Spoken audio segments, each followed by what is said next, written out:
जैसे कि आप सब जानते हैं, अकबर नाम का एक बुद्धिमान राजा था। उसके पास बीरबल नाम का एक चतुर सलाहकार था। उनके पास एक साथ कई साहसिक कार्य थे, जहां बीरबल समस्याओं को हल करने के लिए अपनी चतुराई का उपयोग करते थे और राजा को अच्छे निर्णय लेने में मदद करते थे।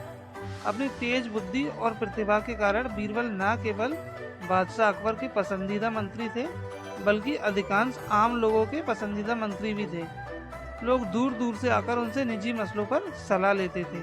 हालांकि कई मंत्रियों की उनके प्रति बड़ी दुश्मनी थी और उनकी बढ़ती प्रसिद्धि से वे लोग ईर्ष्या करते थे। ऊपर से तो वे उसकी स्तुति करते थे, लेकिन भीतर से उनकी हत्या की योजना भी बनाते थे। एक दिन वे सब योजना बनाकर राजा के नाई के पास पहुंचे, क्योंकि नाई बादशाह के बहुत करीब था।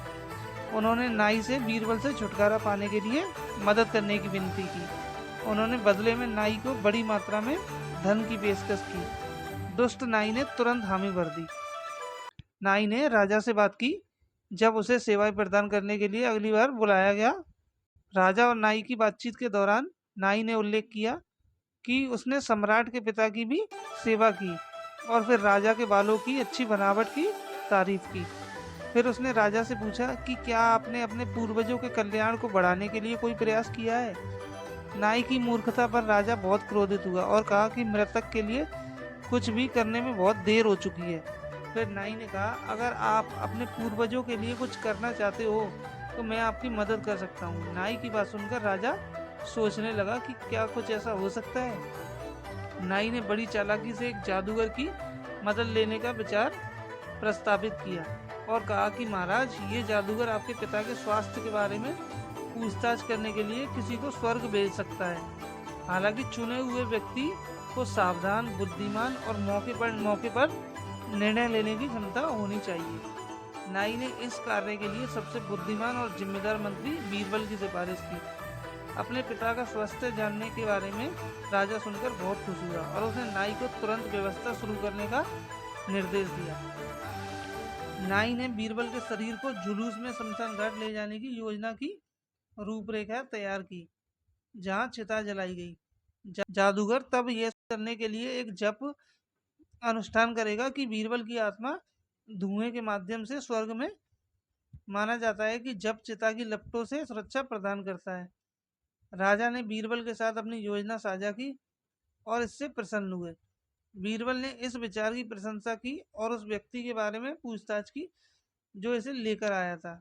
यह जानने के बाद कि नाई था वह, बीरबल स्वर्ग जाने को तैयार हो गया।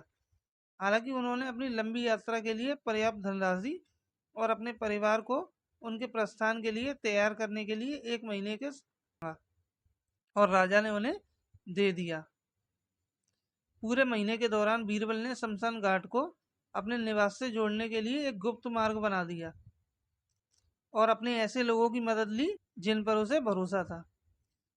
जब उनके स्वर्गारोहण का समय आया तो बीरबल ने सुरंग में छिपे हुए प्रवेश द्वार का फायदा उठाया और सभी से छुपते छुपाते वे अपने सुरक्षा घर से पहुंच गया, जहां वह कई महीनों तक छिपा रहा, जब तक कि उसके बालों और दाढ़ी के बढ़ने के साथ साथ उसकी चाल डाल में बदलाव नहीं आ गया। जैसे जैसे समय बीतता गया, बीरबल के विरोधी खुशी से भर गए, क्योंकि उन्हें लगा कि उन्होंने आखिरकार बीरबल से छुटकारा पा लिया।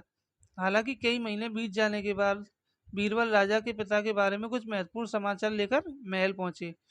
बादशाह बीरबल को देखकर रोमांचित हो गए और तुरंत और छड़ी लगा दी। बीरबल ने राजा को बताया कि उनके पिता ठीक है और उनकी देखभाल भी की जा रही है, लेकिन एक बात की कमी थी। राजा इस बात को लेकर उत्सुक था कि स्वर्ग में क्या कमी है, क्योंकि उसने सोचा कि उसे वहां चीजों और लोगों को ले जाने का एक नया तरीका मिल गया है। बीरबल ने राजा को बताया कि स्वर्ग में नाइयों की कमी है, जिसके परिणाम स्वरूप राजा को अपनी दाढ़ी बढ़ानी पड़ी। बीरबल ने स्पष्ट किया कि उनके पिता ने एक कुशल नाई की मांग की थी। राजा ने अपने मृत पिता की सेवा के लिए अपने नाई को भेजने का फैसला किया। उसने नाई और जादूगर को बुलाकर यात्रा के लिए आवश्यक व्यवस्था करने का निर्देश दिया। नाई अपना बचाव करने में असमर्थ था, क्योंकि वह अपनी ही योजना में अब फंस गया था।